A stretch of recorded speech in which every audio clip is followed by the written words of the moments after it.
It is not cute to undercharge. It is not attractive to be completely available 24/7. And if you thought that playing by the rules would get you ahead, congratulations. You already lost. Successful women do not play by the rules. And I'm going to show you exactly how to win every single time. I'm Wella, a mom of four kids under six, and I help build and scale women owned brands with paid ads. Playing by the rules is a game that was made up by people who already have the advantage. It keeps you small, predictable, and really easy to underpay and overlook. And if you're following rules that weren't made for you, you're not being good. You're being played. In business, there are no referees. There's only the woman who gets the outcome and the woman who gets excuses. So you can pick which one you want to be. I spent years being the easy one, the one who said yes to every request, the one who lowered her rates because she didn't want to seem difficult. And here's what got me.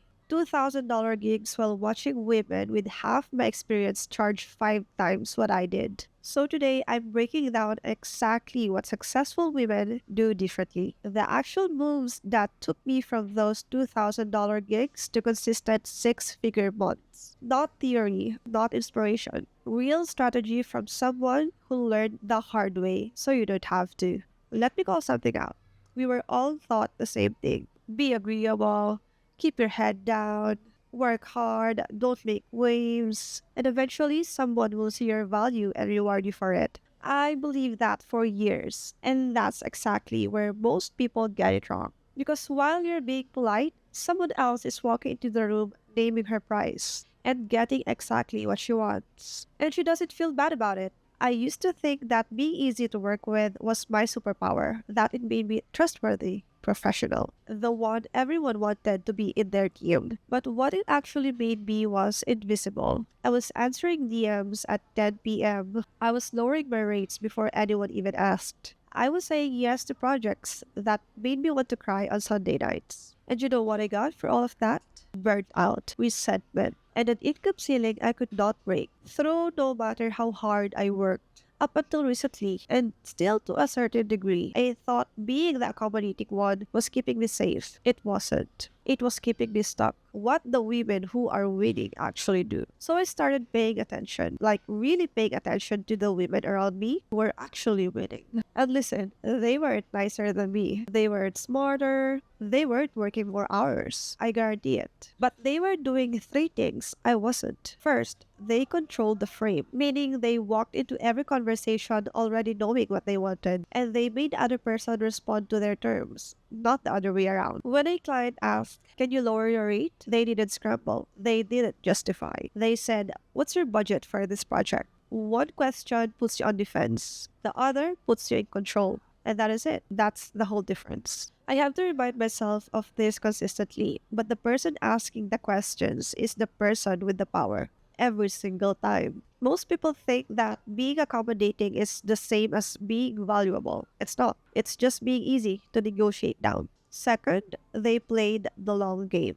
They didn't ask for things from desperation. They built leverage first. They had other clients, other offers, other options. So when they walked into a room, they weren't begging. They were presenting an opportunity. And on top of that, they never showed their full hand. They shared just enough to get buy-in, just enough to create interest. But they kept the details to themselves until the deal was done. I based on guesswork, even though I knew that oversharing was killing my positioning. But I kept doing it because I thought being an open book was the same as being trustworthy. It's not even close. Third, they protect their time like it was money. Because it is. Every yes to something that doesn't align with your goals is a no to something that does.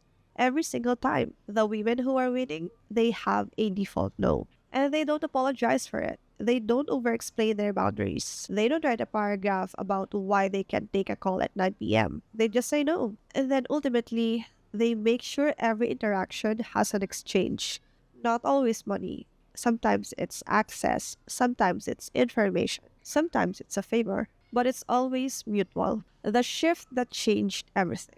So I started doing this, and I'm going to be real with you. It was uncomfortable. I remember the first time I didn't immediately respond to a client text. My stomach was in knots. I thought they were going to fire me. The first time I said, that's not going to work for me, without offering three alternatives and a discount, I felt like I was going to throw up. The first time I raised my rates and just sat in silence when they paused. That silence felt like it lasted an hour. But here's what happened. The client I lost, they were the ones draining me anyway. The ones who wanted premium results at bargain prices. The ones texting me on weekends and expecting an answer in 5 minutes. The clients who stayed and the new ones who showed up, they respected me more. They paid on time, they didn't question my process, they treated me like the expert I actually was. Because I started treating myself like one first. No, actually, the biggest thing is this: people will only value you as much as you value yourself.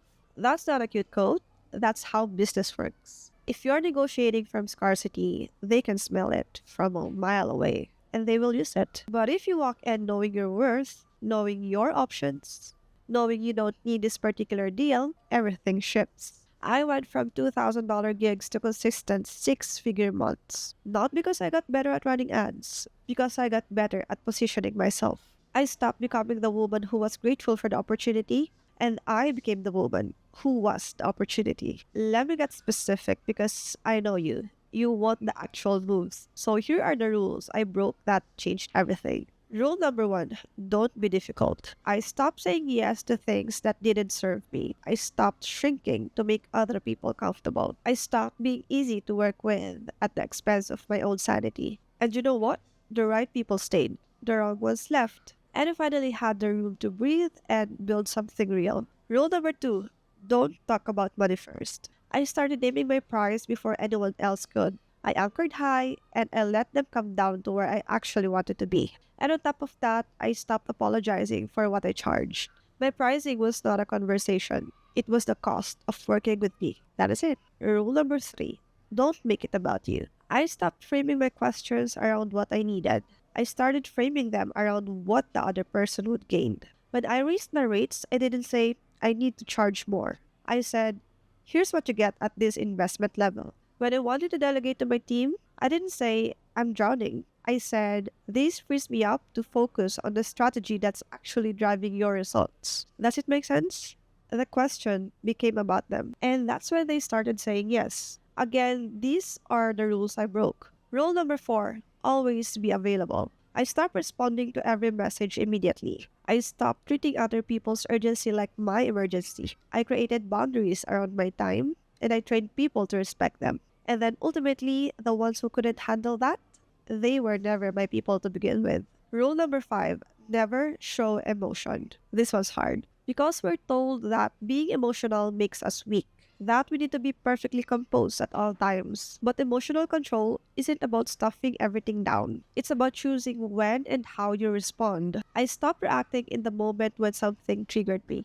I paused, I put my hand on my chest and my stomach, relaxed everything from face down to my feet. I remind myself, I am safe, I am open, takes less than a minute. But it keeps me from making decisions from fear. And that changed everything. So let me show you what this actually looks like. Because I know it sounds great in theory, but you want to know what it looks like when you have four kids under six and a business to run. Every morning before I check my phone, I sit quietly. Sometimes I just say things that I'm grateful for out loud. Sometimes my kids are already banging on the bathroom door. But I take that moment anyway. That is it. That's the whole practice. When I'm in the shower, and yes, sometimes I spend hours in the shower, which shouldn't be ideal, but that's my version of self-care and relaxation. I'm not rushing. I'm not thinking about the client who texted. I'm taking as much time as I want. Because I built a business where I get to do that, where I have a team, where I have created leverage, where I'm not trapped in survival mode anymore.